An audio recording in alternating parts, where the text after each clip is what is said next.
Greetings, Marsh here, and welcome to episode 128 of my modded Factorio playthrough. In this episode, we are going to flip the switch on our LTN network here and see how this dynamic unloading station works. Enjoy. Now, I have the LTN settings fairly slow, so this is to help with UPS so they don't like nuke the UPS all the time. So my experience is when you turn this on, oops, we got to get carbon in there. But when we turn this on, it's actually going to take a little while for everything to update. And that's normal. It's not instantaneous, so when we flip the switch, it's not boom, everything goes. But rather, stuff has to happen. And where all the magic's going to start is right here. And once those requests come through, you'll see, log vomit of boom. All of the requests, and then all these trains are going to start moving. But I do have the polling interval fairly slow. There we go. Looks like I didn't rename that train station, so I'll have to do that. But there they go.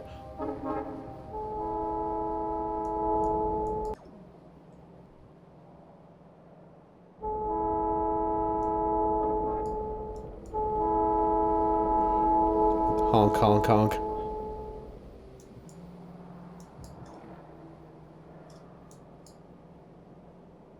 And there they will sit and get loaded, which will take a period of time. Let's change the station name here. Swamponage. That's an interesting name. We'll call this Circuit Unload 1. And it should update all of the stations as well. And now they're getting loaded. So you can definitely see how it takes a period of time to fill up. They're not just boom.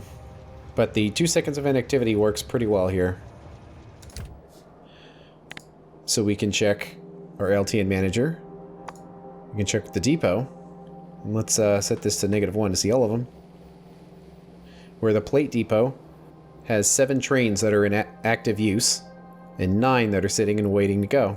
You can see that here. And also the carbon depot has 1 train that's active and none that are available. So I didn't even check carbon. But okay, so carbon's not working. We'll need to go down there and fix that. It did move forward, but I think just the inserters aren't receiving any signals.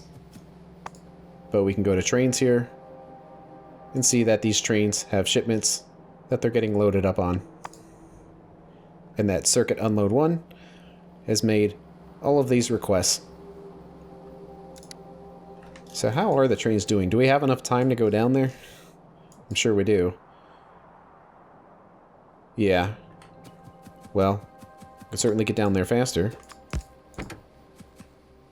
With a rocket car.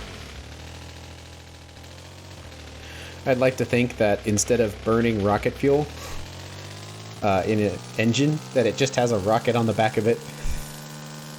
I mean, it certainly feels like it with how fast it goes down these roads. Okay, let's see why these inserters aren't going. I think it's because I hooked it up to the input, and it actually needs to be hooked to the output. So let's see if we run the red wire to the output, which is right there. Now they're working. And actually, since we're here, we can hook this back up because it's built up the appropriate buffer again. Okay. I think that's pretty good. Let's go back to the train station before the trains make it there, because I want to see it all happen in real time. And of course, there's no radar right now, so if anything exciting happens, we will not see it. So let's get back there. Made it. Before anything happened. So, we can select inventory here, which also kind of shows us the entire network as a whole. And shows in transit, but those trains aren't necessarily full. I actually don't think there's a way to use this to find out how much is actually in the train. I don't think that's really how it's supposed to work. That if you want to find out how much is in a train, you have to hover over it. We're actually getting pretty close. 26, 27, 26, 26. So did you put your money down on which train's going to get there first? 26, 27, 28, 28. Sure seems like it's going to be tinned wire that's going to win. But we'll see. With the way the signals work, they can get cut in front of before they get to the roundabout. Uh-oh. They're going. It's not tinned copper wire. It was coils, copper coils that won. And there it goes.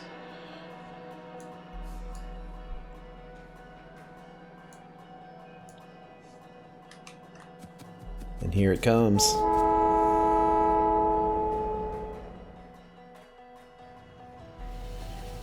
It parks. Unloading happens. There comes more trains. Parking and waiting in line. But we get 8 full belts of output here. They all filter in. Oh. But we didn't set this yet. That's not good. Hold up. Suddenly my inventory is very full. Forgot all about that. We have to set this. Man, so many resources so quickly got in there. But we actually have to set these filters. And kind of going to be a problem because these trains are just going to come in here and filling up these warehouses. I wonder if there's a quick save we can use. Kind of. We'll use this one.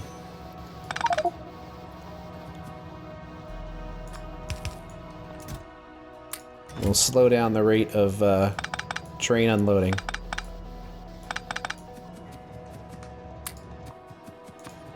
And I'll just put it back into the trains. So I want to kind of see it work normally. Alright, so we've got some warehouses we need to fill up. The order doesn't really matter, but we might want to do it in the order that they're going to be on the bus to make it a little easier. Silver, and this one is going to be carbon. I don't know if that's the best way to set these up. Probably should have thought about this a little sooner. It's just going to make a little bit of spaghetti if these aren't set up perfectly right, but based on the position of this and how far away it is, there's probably going to be some amount of spaghetti anyway, but that's okay. Let's put everything back in the train. Alright, let's hook up these belts.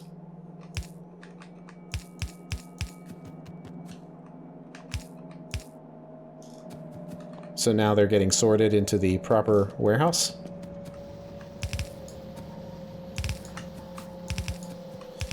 Now we can put these in here, and because it's a sorting system, it doesn't have to be perfectly even with every single inserter or every single warehouse. They will self-balance themselves out, so we don't have to worry about that. Or even on a per car basis, it's fine. It'll all work out. But so you see we have our 8 belts going in, and they're all going into this one warehouse. And this network signal here is based on the contents of every warehouse. So it's showing that we have negative 14,000 or negative 13,000. So we're a little low, but that's how it's supposed to be because there's a negative signal when you have less than what you have requested, or less than a train cars in here. So you see how the sorting warehouse is filling up because it's getting 8 belts in, but only 2 belts out, and that's fine. That's how it is designed, where the storehouse is slowly filling up. But train's almost empty. And when it is, a couple seconds of inactivity, and then it goes. And when it's gone, next train comes in. And then they start spilling in. And all the resources change. And they're getting distributed to the correct warehouse here. Now, some of these storehouses have multiple materials in them. That's fine under normal circumstances. That's what happens because the train gets unloaded faster than 8 belts worth. It's like 9 point something. So you're going to have leftovers here, but it's okay. They will get sorted eventually. And that's, again, why all these wires are here, is because sooner or later, they'll get sorted. So it's just here temporarily. Because even though we're getting loaded with carbon, all of those copper coils are still in the process of getting unloaded. And it's actually kind of really neat to see this, where carbon is filling up, but also you can see sheet coils are going down, and then carbon comes in and takes its place. So this is just a temporary warehouse. So carbon's almost done. There it goes. Who's next? Silicon.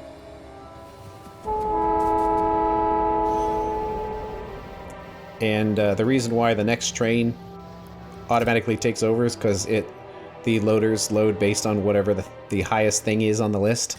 So every time a new train comes in and stacks a new resource on top, that's what gets put on the belts here. So now Silicon's getting in there. And it's kind of doing the same thing here, and now it's starting to mix up, but it's still unloading all these other things that we put in there at some point. And eventually this is going to reach a balance point, because once we have 4 unique resources coming out of this, that'll be 8 belts out and 8 belts in, and then it won't get filled up anymore. It'll be in equilibrium. That's partly why I have 2 belts going out into each warehouse instead of 1, because if it was 1, then you'd have to have 8 unique resources in the warehouse before you'd reach equilibrium. And that's kind of a lot to ask. So by having 2 belts out for each, then we only need 4. And that allows it to sort more efficiently. And this train's getting close to done here. So it's pretty fast. You know, 8 belts worth. And I could have made this even faster. Clearly I could put angled inserters in here, or I could have used warehouses and had 6 inserters on each side. But then if I would have done that, I wouldn't have had enough room for the loaders going sideways like this. They would have had to go like down. Plus we would have needed more than 8 belts, because this amount of inserters is just fine for 8 belts. So I determined that using warehouses was, it made this setup much larger than this. Like, this is actually pretty clean and narrow. So that's why I stuck with these 4x4 warehouses here. Copper coils.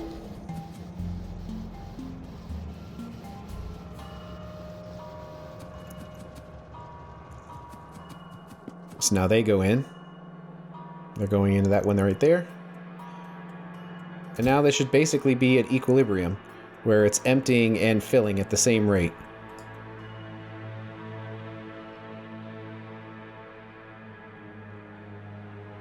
And that's more or less what it's doing, because you see how it's constantly filling up this stack, but it's not making a new stack. It's constantly using empty spaces below it. So the setup has reached equilibrium. 8 going in, 8 going out. And even while this is all happening, you know, you could be sucking it up going into the bus. So it could be a very smooth system of going through these warehouses, going into this one, going into the next one, and going out. But I wonder what our network looks like now with all of this happening. Yes, it's quite exciting. Lots happening. Loaded up on nickel, but that's probably going to be the case for some time. I think our dump for nickel is going to be Invar and military science, since each pack uses so much Invar. And out of silicon. Same story, different day. But no, that's going pretty fast. That's it's actually cool to look at, really. There's a lot happening here. It all seems like it's moving, really. The clarifiers are working properly. We're probably going to run out of bobmonium soon, but that's just how that works. Trains are moving, doing their thing. Making lots of acid. I guess that's nitric acid there. Or no, that's salt. Yeah, that's getting stored away.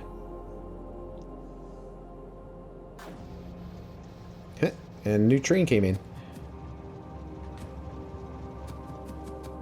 We got silver now. And now it's done with these sheet coils. So now when we hover over the electric pole, you can see how copper sheet coils aren't on the list at all. That is because we have exactly 32,000 copper sheet coils. It's just they're in different buildings. They're in some of these ones and this one right here. But that's okay because no matter where they are, they will eventually get to where they need to go. So as far as LTN is concerned, copper coils have been delivered. But under normal circumstances, it will probably look more like this, where you have a few trains waiting in line. Not all of the trains. Because certainly each one of these trains is picking up from various depots that have an output of several red belts per second, but most of these resources aren't being produced that fast. Like silver is only being produced at 15 a second, and like copper coils are like 30 a second for each of those. And that one's done. So it may look like this station actually isn't fast enough compared to how many trains are coming in, but in reality, the factory could never support this many trains this quickly. It's just because we set up a new station and we had the resources on hand because the factory was dormant, that this is basically the worst case scenario for this station. And this is a great way to test it because it will never get worse than this. And it's holding up just fine. It's a giant mess of resources, but they're all in the process of getting sorted, so that is alright. There's the bobmonium train going up. It better be anyway. I don't think there should be another one going. There we go. But there should be a lot of activity going on down here. Kind of. Actually, it caught up. So even some of the things that we previously delivered, they had enough time to catch up. So I'd say it's actually well matched as far as production speed is concerned. Everything's looking pretty good.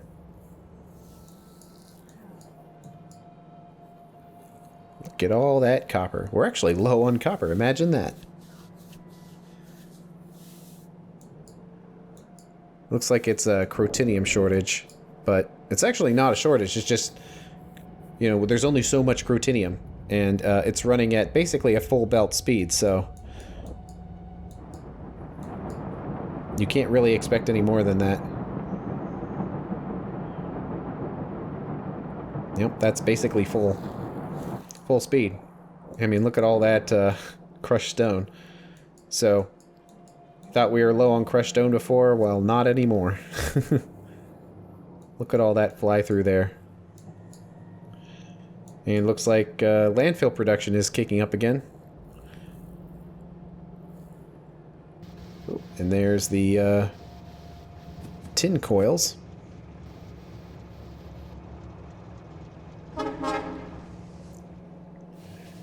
And last train.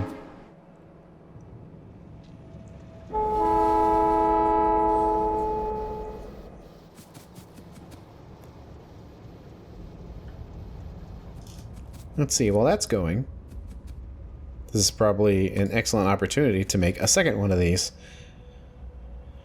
Because we have more resources we need to send in. So there's only so much capacity in one of these stations. And we could really smush this in if we wanted to. I don't know if we want to though, but let's see. Well, for proper output here, see, we can have an unloader there, so we would need an unloader, something like this.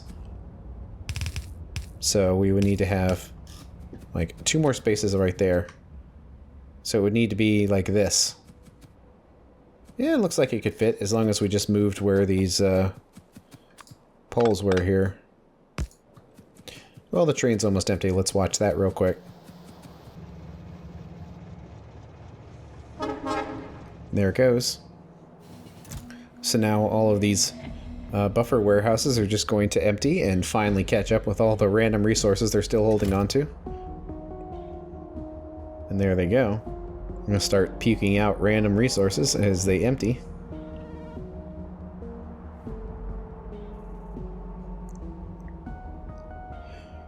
And we're back to copper coils real quick.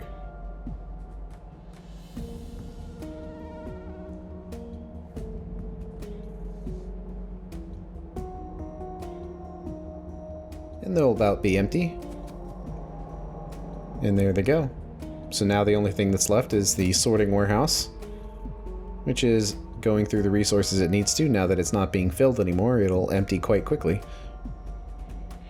So we're overloaded on slag here, and nothing is flowing. Why is that? It should be dumping. But it is not because sulfuric acid is out. That's an interesting thing to be out of. Saline water is full. So, are they all working properly?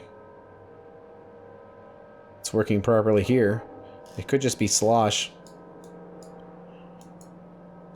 And is it working properly down here? Yep. So it's just not working correctly at this point. Alright. So I guess it's slosh. Well, we can fix that real quick. But we need another one of these because we have a few more resources via train we need to get here. So we'll let the bots get to that. I think that's pretty close. Let's take the rocket car back. Night hit and the biters are attacking everywhere. Okay, so I guess we need more clarifiers. Let's just grab 10 of them because that's easy. It has to go through all of these plants and then cut across here and then go down. So it actually kind of makes sense that it's clogged here. Okay. Well, we've got a setup right here we can use. So let's line it up. Kind of push it down a little bit.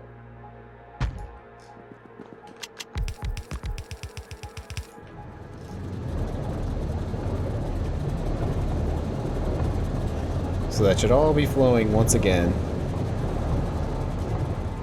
It's trying anyway. So hopefully, yep, we are starting to chew through that slag. Warning light went off.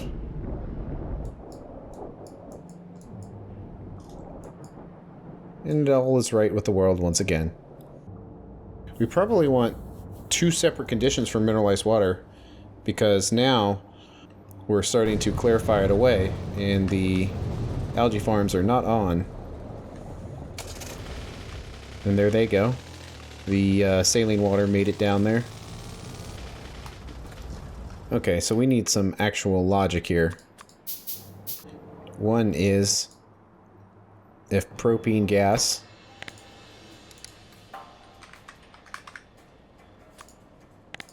is less than 5,000, which is the current logic, output a green square. And the other one should be if mineralized water is above... What did we have this set at before? Because it wasn't 40,000, because that's when it's getting dumped. It was probably like 30,000 or something.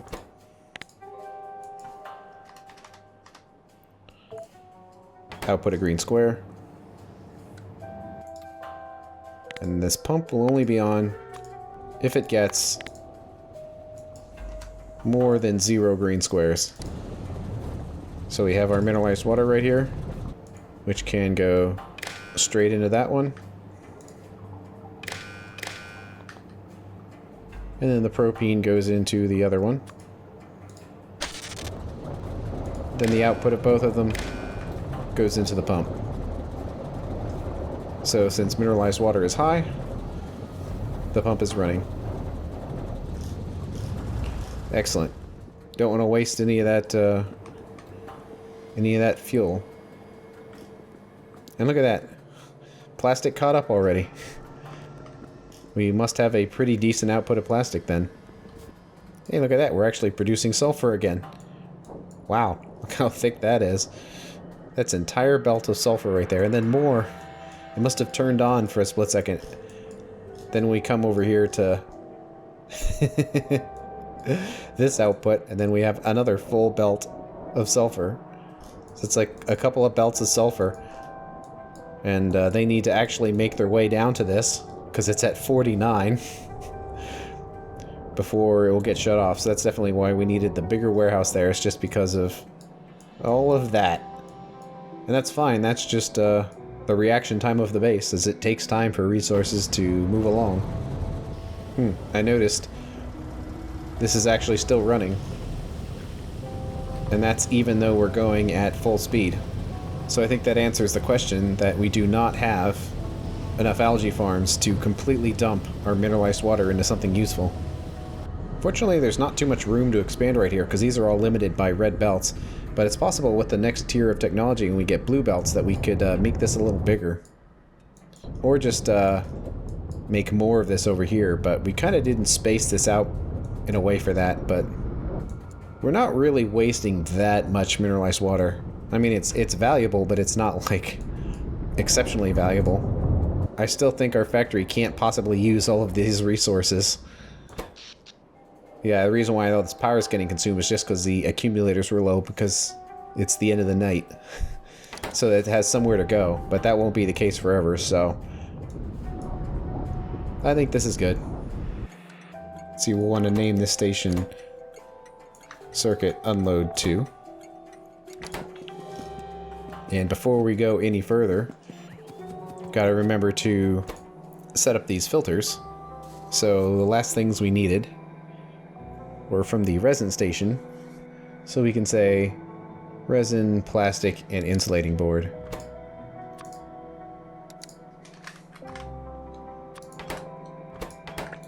So resin, plastic, and the insulating board. And the rest of these we don't want to do anything, so we need to set some kind of filter. And it doesn't really matter what the filter is, just as long as it's something that won't be there. So I don't know. Strong boxes. So these are unused for the moment. We will have an additional 5 slots on this particular station for anything else we might need to request. Now we just need to set up the requests. It will be only on the resin network. And limit trains. Actually, 8 trains is fine, because that is the maximum of the station. So there's nothing wrong with that. It's just there won't be 8 trains to deliver. We'll only have the 3 that are on that network. So when we set this to go, in a few moments, trains should start making their way down here. They're much closer compared to the other thing. So this will be much easier to see. And there they go.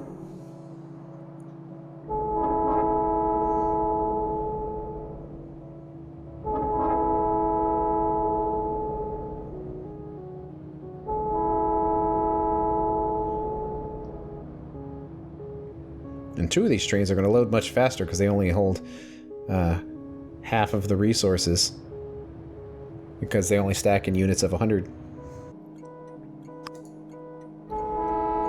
Whoop. Here come the train.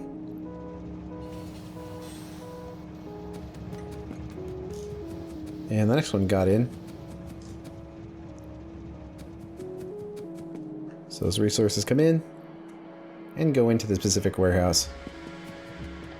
And there goes one train.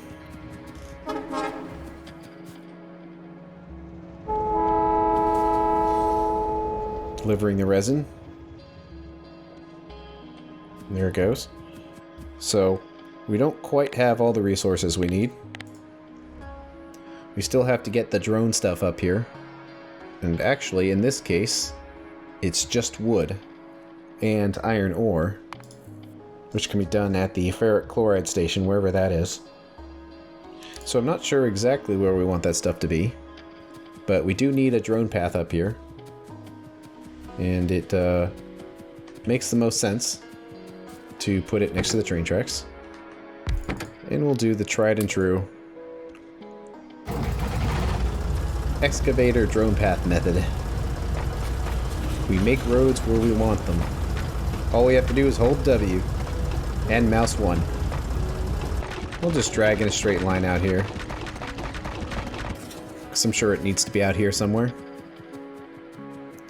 Okay, so we need to get this bus populated. Not sure how far I want to push this out, but maybe to like right here. We're definitely going to need a whole bunch of concrete with all of these expansions.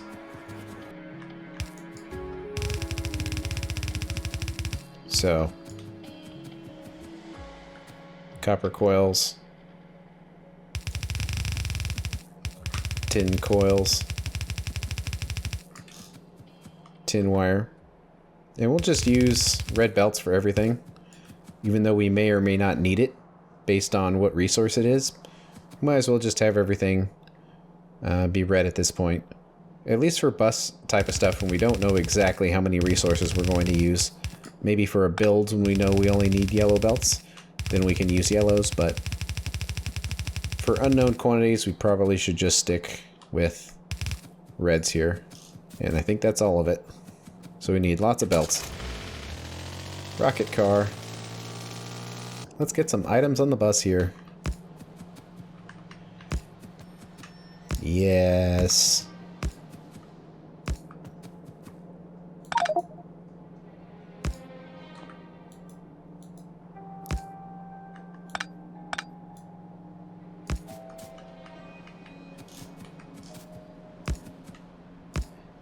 There we go. How quickly it fills up.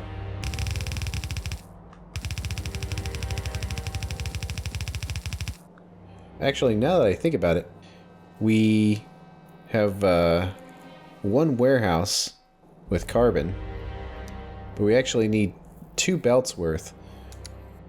But each train station can actually produce that. But I wonder if it would be a little smarter to kind of change the orientation of this a little bit. So let's see here. Let's turn off each station.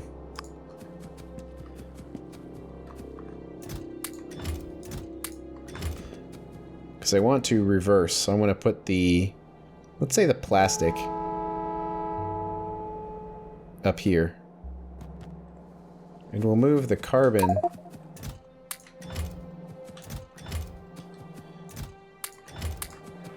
let's say right here.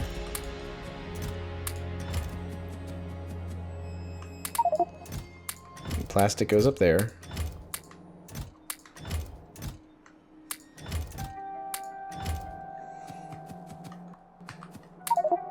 The insulating boards goes here. It's a lot of shuffling.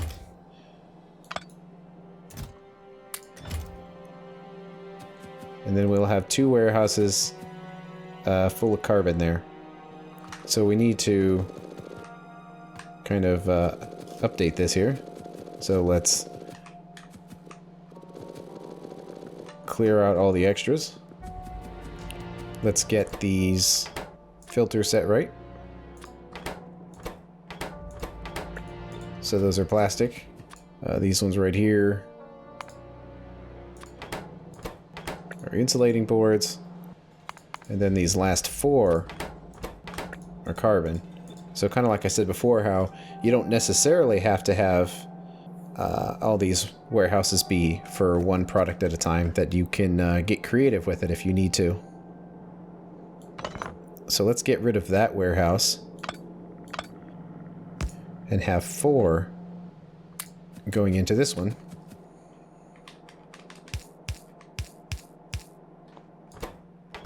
So it should be carbon, carbon, carbon, carbon. And now we need to get the requests fixed, since we kind of move stuff. Where we no longer have carbon here, we have plastic. We don't want it to be plastic bars, but carbon. Negative 40. Now that might not actually be enough if we're running at 45-ish items a second. We might not be able to get a train here in time before we run out, but we'll have to play that by ear. Okay, well hopefully when we turn this on, we won't get a train request because we should already have the necessary resources. Seems like it. And the same should exist for here. Also seems like it. Hopefully all of these filters are set correctly. Guess we'll find out later if things get mixed up. But we got more resources. And it's all dark. I need to do a light system in here so we can see what's going on. Let's see, and I think that those circuit boards only go into making basic circuit boards, so we don't need them to be on their own separate belt here. So we can just put them right here. There they go. And then we have carbon, which will have 2 outputs.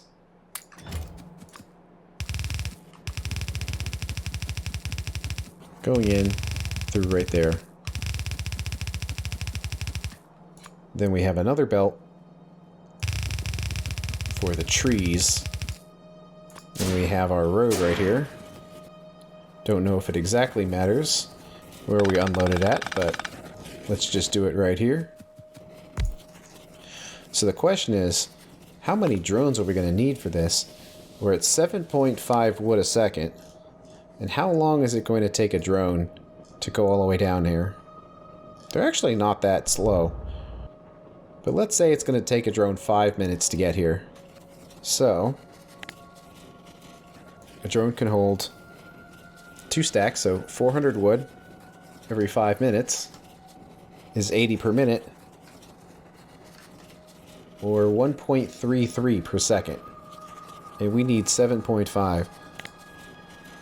So 7.5 divided by 1.33 means 5.64 drones. But let's play it safe and just put 10 in there.